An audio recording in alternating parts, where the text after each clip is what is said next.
terms of investor presentations or very high impact sales presentations and the likes, I don't think they're ready for that. There's so many different factors that impact a fundraise, and a deck is a critical part of it, but it's by no means the deciding factor or the only factor. The truth is, I don't know the answer. I believe the answer is yes. I believe the answer is yes. I don't know when, and I don't know what capacity. We also learned that investors sometimes think they want one thing and in reality respond positively to something else. I would more view it as a way as like a deck is a way to not get you eliminated in the process. Like when investors, they're looking for reasons to say no, a strong deck should be one that helps keep you in the yes pile. Welcome to the Singularity Syndicate podcast, where we bring together leaders, researchers, innovators, and intellectuals to discuss transformative technologies shaping our future. I'm Najah Faisal.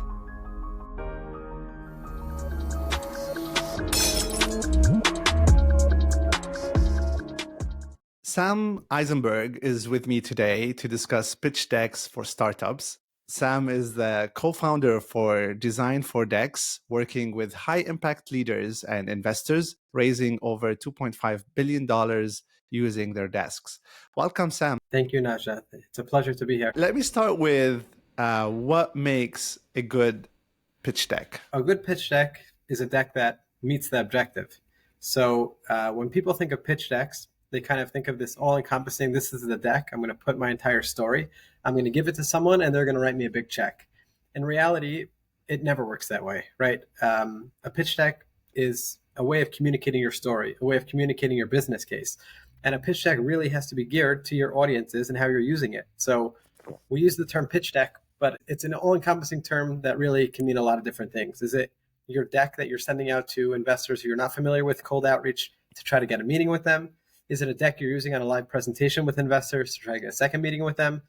It can be used in many different ways, and a good pitch deck is the one that gets you to the next step in the process. So these decks are different?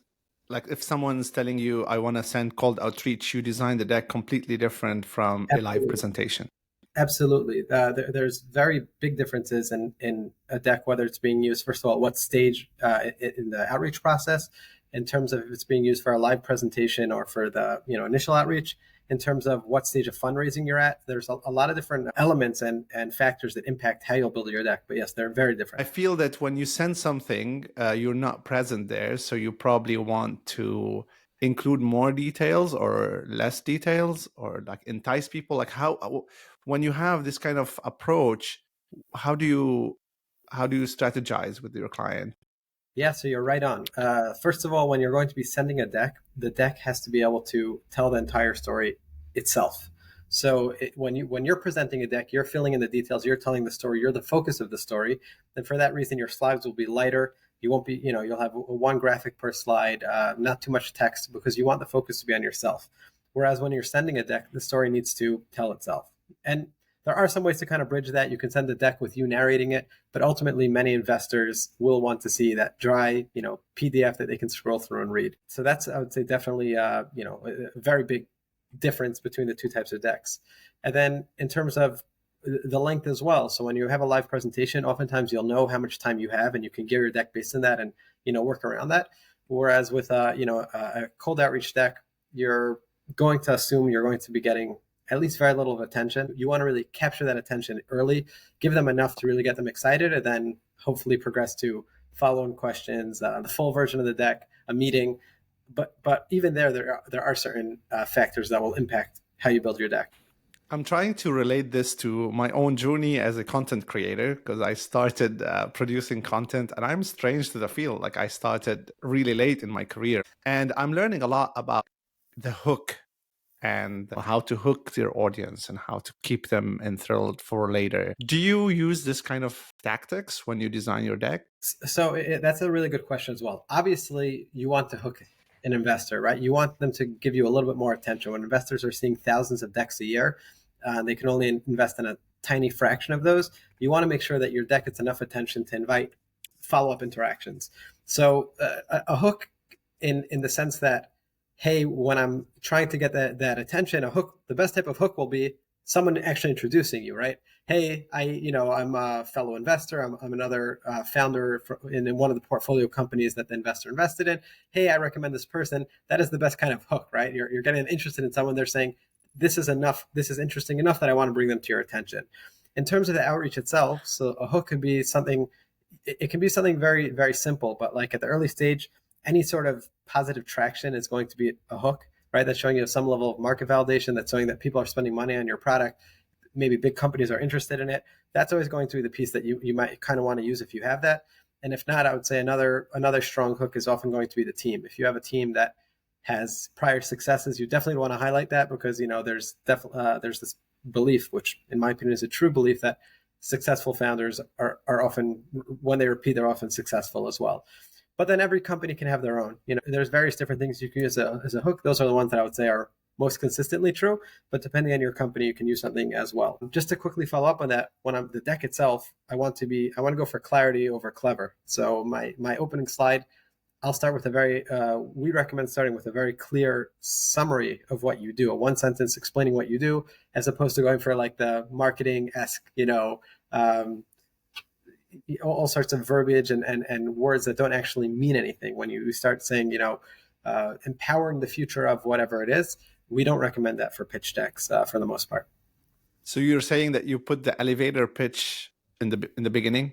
Always. We want someone to have the context of what it is they're reading, and then the deck is filling in the blanks. So if they can understand on the first slide who we are, who we serve, what's the solution we offer, what's the problem we solve, and what's the method allowing this, something unique that we have, or obviously AI is something that you're seeing a lot now, then that's very helpful to have on that first slide, as opposed to, like I said, creating the future of electronic vehicles, or just something that's very, or sometimes even more vague than that. When I hear you talk, I can see that you are trying to put the person you're talking to at the forefront of your thinking. So how much do you do research on the target audience when you design decks?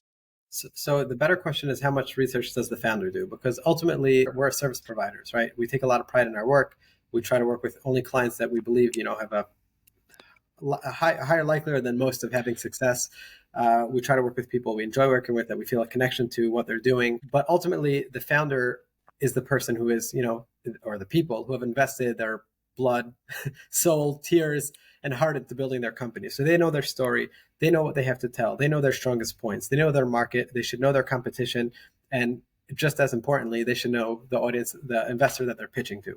So each space has its own specifics, and to an extent, each investor has their own things that they like seeing. So we can build, what's called like an 80 or 90% framework, but ultimately they should be, if they're doing proper audience research, they should be doing some level of tweaking based on who they're speaking to.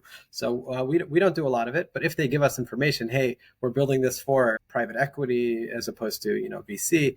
Hey, we're building this for this specific investor who may be well known, and there are certain things known about what he or she likes. Then in that case, then we can help them gear their content a little bit more towards that individual or individuals. What about storytelling? Do investors respond to stories? Telling the entrepreneur's story and filling in the details with the actual business instead of like the other way around. Does that work usually? We strongly recommend storytelling in every single one of our decks. And there's a few reasons for that. First and foremost, you want someone to actually pay attention to your deck. And if you can get them in with the story, then it allows them to give your deck more interest than if it's just dry, for at least most investors. Second of all, it creates a logical sequence, right? Where's this story going? Where does it start? Where does it end? And it allows them to put the pieces together much easier. So generally, the way we will recommend building a slide is that on each slide, the headline is telling the story, and then the body of the slide, definitely in send-along decks, is going to be filling in those details, giving the data points that back that up, demonstrating what we just said in the headline. So definitely a headline, usually in active tense, should tell the story, and then the slide itself can tease out those details. So yeah, storytelling is pretty critical to successful pitching. Interesting. So I'm trying to imagine your decks. So your decks would be like slide after slide, they feed on each other, like the kind of continuous sequence of telling that story. Yeah. And then the details would be the business stuff. It would be Yeah, it doesn't always do the business case. It could be something different than that. But it would be, I mean, ultimately you have to have a business case, an investment case, right? But the idea is that if they just read the headlines, or if they just refer to the headlines, they can understand the big picture story and tell it back to you without actually knowing all the data and stats and relevant, points to back that up. I'm interested about your story. I'm curious to tell your story of how you get into where you are right now. If you're referring specifically to design for decks, high level, I'm pretty well aware of my strengths. Communications, it's going to be part of them. Organization, I love everything related to everything customer facing. I love dealing with people. I love meeting founders and entrepreneurs. So that's always been a key driver of mine. Within that, what I'm oftentimes looking for when I'm looking for businesses or partnerships or projects is who has skill sets and experience that are very different than mine, and which were complementary, right? That's kind of like the dream partnership. Kind of some people look for that in emotion, in relationships. Some people look for that in business. So that's where I was at with that in mind. So about 3.5 years ago, a close friend and partner of mine, Eitan, introduced me to Jack Zerby, who's our current partner in Design for Decks.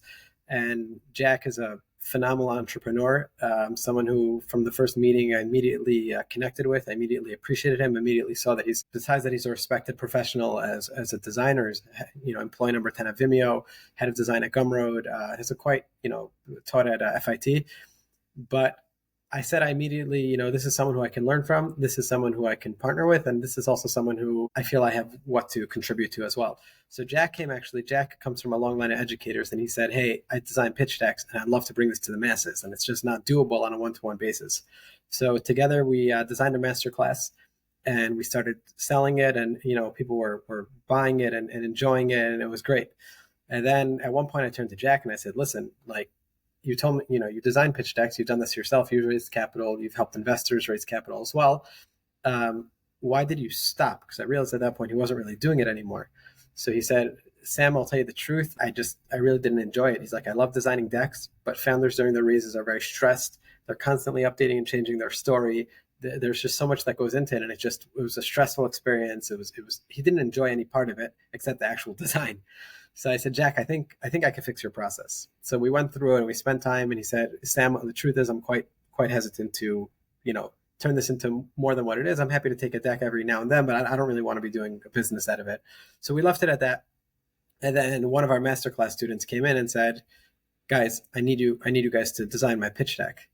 And we said, I said, Jack, we have an opportunity. And he put a price tag on it. It was offering a very large sum of money for us to help him. We said, we know his business. He's a super, impressive entrepreneur. He's really, this is really not a strength of his. And together we helped him build his deck. The process, we used my new process. It wasn't flawless, far from it, but it was a significant improvement on what Jack had experienced. And then we had a second student, same exact story. And after the first two, Jack's like, okay, Jack, Eitan and myself, we met and we said, do we want to try this as a business? So we built it. We didn't do any marketing. We maybe built a simple landing page, and we were taking referrals. And a little over 3 years later, that's where we're at. We're building decks. 90+% of our business come in from warm referrals. Along the way, we've progressed. We developed other products based on the market needs. Design is still the core of what we do, but people need more content help. So we design workshops. We're helping some very limited companies where we can improve their content ahead of pitches. We have different resources we've created, and we distribute to whoever would like them. We're not trying, we want to help as many founders as we can. And that's kind of where we are today. So all of us are, Design for Decks is my favorite business that I work with, but we all are involved in other businesses as well. That's fascinating. So you still have the course, the masterclass. Is it still up there running? If people are listening, could they go and take the course? So we stopped selling it. We took most of the pieces and we uploaded it to YouTube for public consumption. We didn't do any promotion around it, just it's there. And I actually just looked, I think it was 2 days ago, and I saw like a few thousand people had viewed it, over 5 or so thousand people over the past year. So I'm happy people are benefiting from it ultimately. And we have more than that. We have like some other content we've done, some of the resources we've built. So if anyone, is listening and would like resources, send me a message, let me know where you're struggling, what would be helpful. And if I have something that we've either built or that I can recommend from another quality source, I'm happy to share it with them as well. We keep a nice curated list too. Now we're going to talk about video. Are you requested, or is video playing any role, like converting that pitch deck into a video? So investors are kind of creatures of habit, and they're a little bit resistant to change. Obviously, there's exceptions to every rule, but where decks are still most often served in the standard format. There are some other ways, right? There's the memo. I've seen very few companies use it, like a Notion board as well, which I really appreciate. It's easy to go through, but it seems that the deck, dry, simple deck, is still the most popular format. And I did see one company have a successful raise. I forgot they were called, using a video. I saw them use a video, and I right away reached out to them. I said, I don't really plan on doing video, but I would love to hear about your experience because it's cool for me as well. And I had actually a very top videographer, his name is Label Schwartz, reach out to me and also to discuss the possibility of helping companies do video decks. And I said, as far as I know, I don't know of an audience for it right now. Perhaps things will change with time. But yeah, for the most part, video doesn't seem to be a part of the process. And when I say for the most part, I mean in 99% of the cases at least.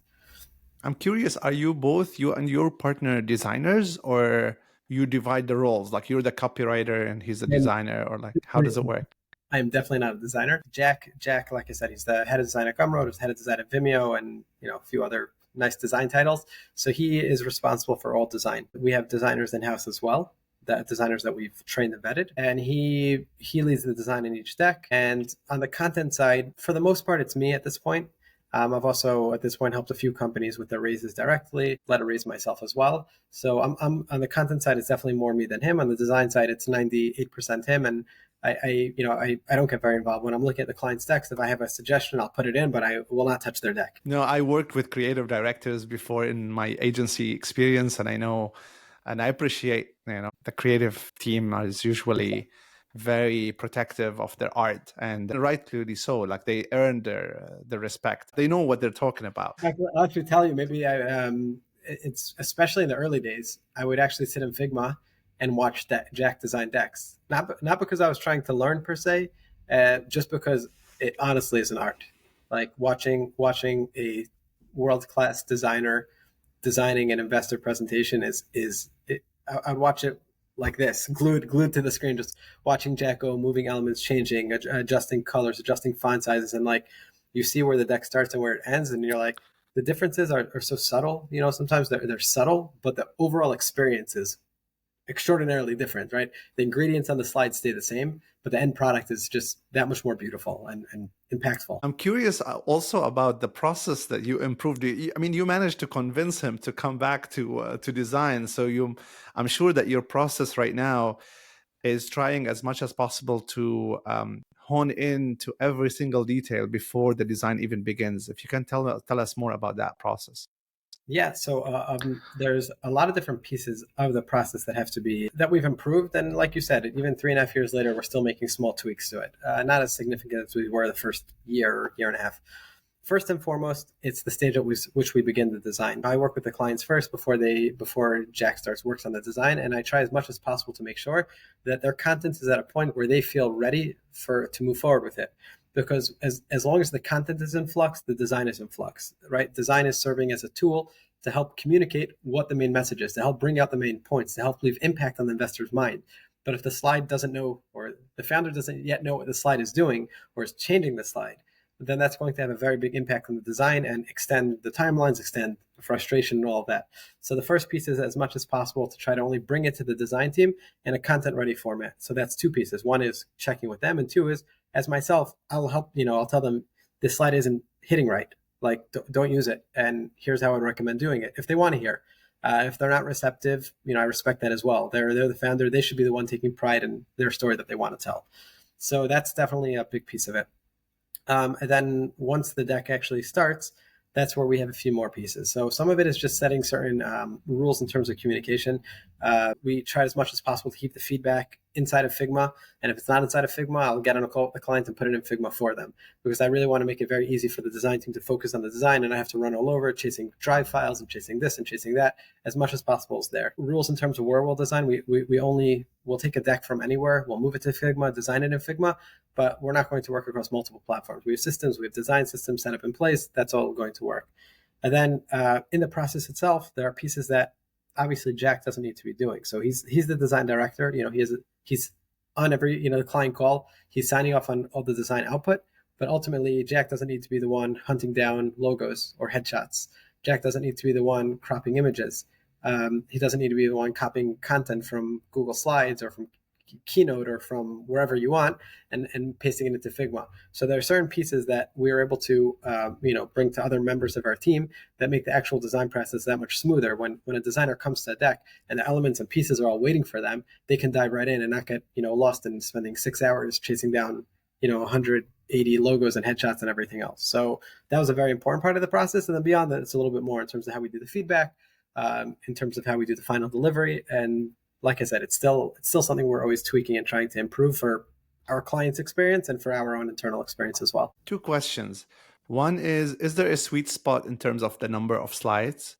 And the second question is that, do you run like focus groups to test the effectiveness of these designs? They're both great questions. In terms of number of slides, so there's like what's called like best practices on like a pre-seed or seed deck, which are also somewhat fluid terms. Will be like, let's call it like 8 to maybe 15 slides.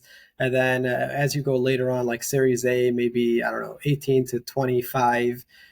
And then Series B, you can go 30 to 35. Like as you progress through the funding rounds, you have more of a story to tell, more traction to show, more clarity in terms of what you're doing. Even within those rules, I've seen exceptions. I've seen the Series A decks that go to 35 slides and successfully raise.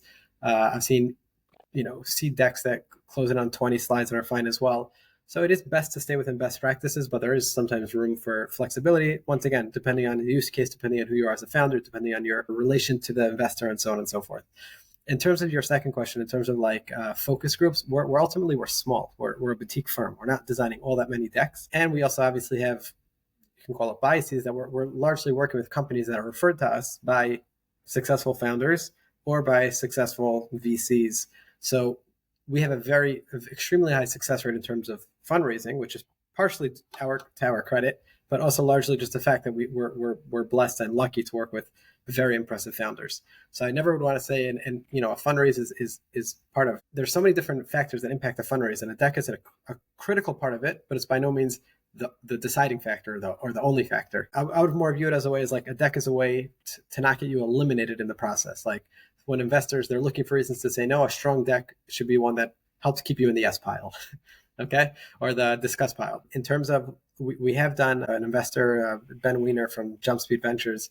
He's a very data-driven investor, and he was important to him to understand how investors think, and it's important to us too. So we actually went and we surveyed early stage investors, and we tried getting data in terms of like what their preferences are, and we definitely had some learnings, and we shared the results publicly. We're not gating it or anything like that, but we also learned that investors sometimes think they want one thing and in reality respond positively to something else. So there's best practices. I recommend following them. Good storytelling is important. Articulate what you do, your elevator pitch, being able to demonstrate a painful problem that's costing in a currency that investors can understand, money or lives or hours. Like being able to show your solution away can be understood. Being able to do math that makes sense for your market size. Like there are certain rules that are unequivocally true, but then there's different sciences or it's not science. There's different approaches in terms of how you can formulate those, and a lot of them are fine. And what are your 5-year plan or your vision for the company? Yeah, I love the question. So a few times a year we sit and discuss this, myself, Jack, and Eitan. And when we first started off, we looked at this as, I don't remember what we said on it. I have all the spreadsheets. So it was either 3 years or 5 years. We had certain like deck numbers in mind. We had certain revenue numbers in mind. We had a growth plan that made a lot of sense. And ultimately, we didn't hit any of those numbers, definitely not at this point. And for us, we all are actually pretty happy about it. Meaning we're not, obviously we'd be happy if we hit the revenue numbers, but we're proud that we've built a business. We're still working together. We still very much enjoy working with one another. Our clients like us and are pretty much all repeat, as far as I know, almost all of our clients who raise come back to us for a second and third. And now we've even had a fourth time. So that's pretty cool. Like our clients love it. We enjoy it. We see a very high success rate with our clients. We don't have any way of actively tracking their raises, but either they share the news with us or I'll follow the companies and see whatever is publicly announced. So when we're saying we're enjoying it, 3.5 years on, our clients are happy with us. They're returning to us and referring us. So we didn't hit our revenue goals, but we enjoy what we're doing, and we plan on continuing at this, and with no pressure, stress to grow at a faster pace than we are. And what would make you hit your revenue goal? Like, what is the missing piece? Just more business ultimately. So like we're very select in like in terms of who we're working with, and that's also part of it. Like if a client comes in and we're not getting a good feeling about them, then we just won't take them. And when you're not working on a very strict targets, so when you are working on strict targets, you would say, oh, this is going to help us hit it. Let's take it. So we've done almost no marketing, and I say that like I'm a marketer, so I love marketing, but I'm happy that we're able to have, a steady, healthy growth without a lot of marketing. Sometimes we think about experimenting with it. At one point, I did cold email for a few weeks and I got some results. Then we moved on from it. Ultimately, it would be, we would have to bring on more decks than we're currently doing. We'd have to expand both mine and Jack's time in the business. And we'd have to bring on probably another couple of investors, which we have all the systems. I'm sorry, a couple of designers. We have all the systems in place to do it, but we're not pushing to. Like Jack has other businesses. I work with other businesses, and we're very happy with how it fits into our current structure. I'd like to share with you and people on YouTube who's watching kind of an explainer video of what I'm trying to do, what I'm trying to build for Parrots Lab. And it's going to be like kind of the sponsor of this episode or some sort of. So let's play this. At Parrots Lab, we craft these digital facades to not just catch the eye, but to start a conversation, to invite the world into your story. In the AI era, users don't need to browse your website, they can converse with it. The homepage emerges as a canvas of clarity, a menu simplified, and a call to action that encourages engagement. I'm your guide, your first handshake, the beginning of a bond. Tell me, what are you looking for today? Besides our AI companion, a video introduces your brand, enhancing the dialogue already in motion. Every visit is an opportunity for a deeper connection. The footer anchors the homepage, where interests turn into subscriptions and connections span networks. And when curiosity is kindled, the Discover section awaits. Here, stories await your audience, offering glimpses into your brand's heartbeat, each an invitation to learn more. At Parrots Lab, we're on a mission to build the next generation of conversational brands. Companion brands brought to life with AI-powered agents that boost your customer experience and amplify your brand influence. What do you think of this? Do you think it's viable? Is it viable? Of course it's viable. Like the direction of AI, when it's powered by, principles of communication, when it has the ability to bring in humans where needed, is undeniable. And I can tell you that we see it with clients. That's exactly what my master's thesis is all about. I put two groups, and one would retrieve information from a chatbot that is trained on a large website, and I asked the second group to retrieve information from the traditional browse website. And although the website had a search feature, the experience is overwhelmingly positive on the chatbot. It's not only it's faster, but it's very native, especially to the Generation Zers and the millennials. It's very native to chat. It's something that's becoming part of our life. Yeah, I mean, that would encourage me to start at Parrots Lab. All right, so now we're talking about AI on the pitch decks. The question here is obvious.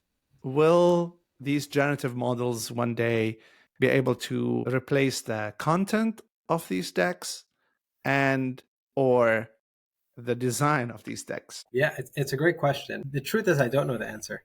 I believe the answer is yes. I believe the answer is yes. I don't know when, and I don't know what capacity. I can tell you what exists now. Right now, there are dozens of AI tools that exist surrounding pitch decks in largely one of three categories.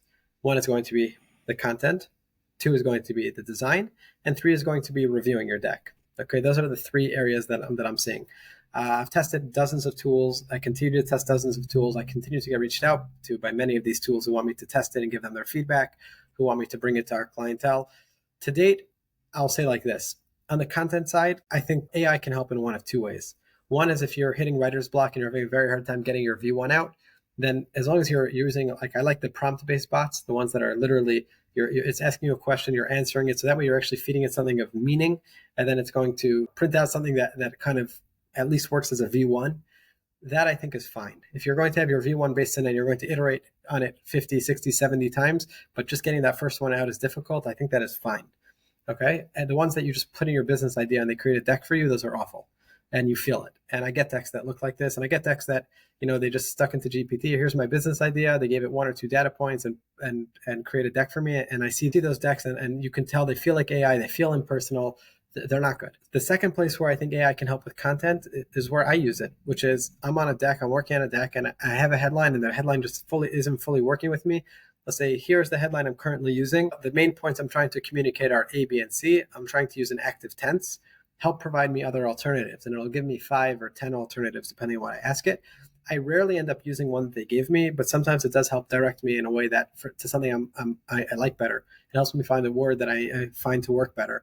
So I'm doing that all the time. And in nearly every deck, there are a couple of headlines that I get stuck on, and I'm using it to help me create different iterations or versions that I can then work off of to get a final product. So that's in terms of the content.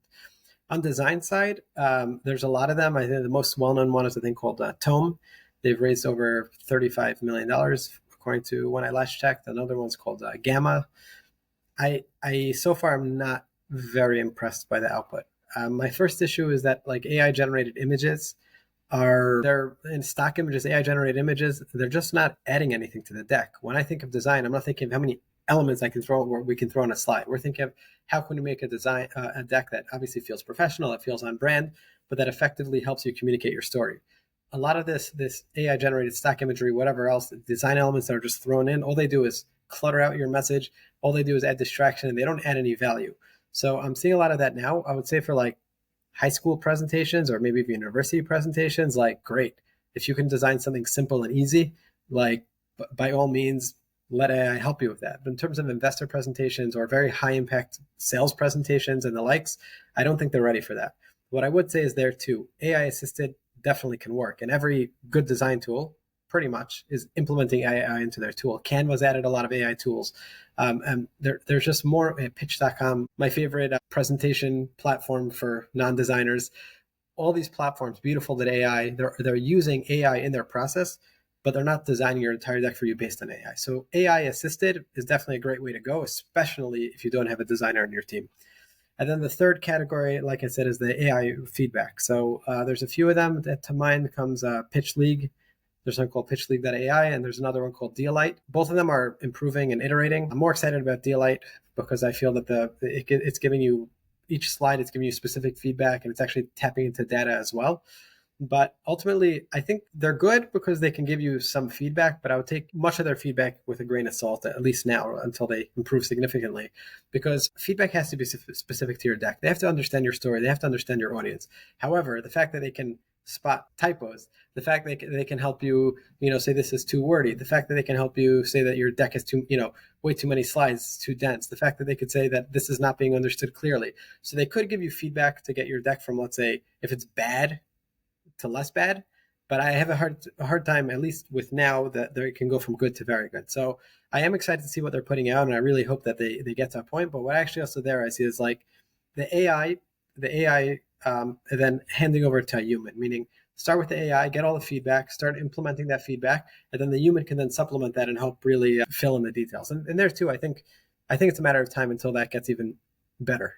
But at least for the time being, that's kind of what I'm seeing. So there are so many AI companies in this deck space. I mentioned Tome, Gamma, Pitch League, Dealite, Pitch Space, Pitch Bob.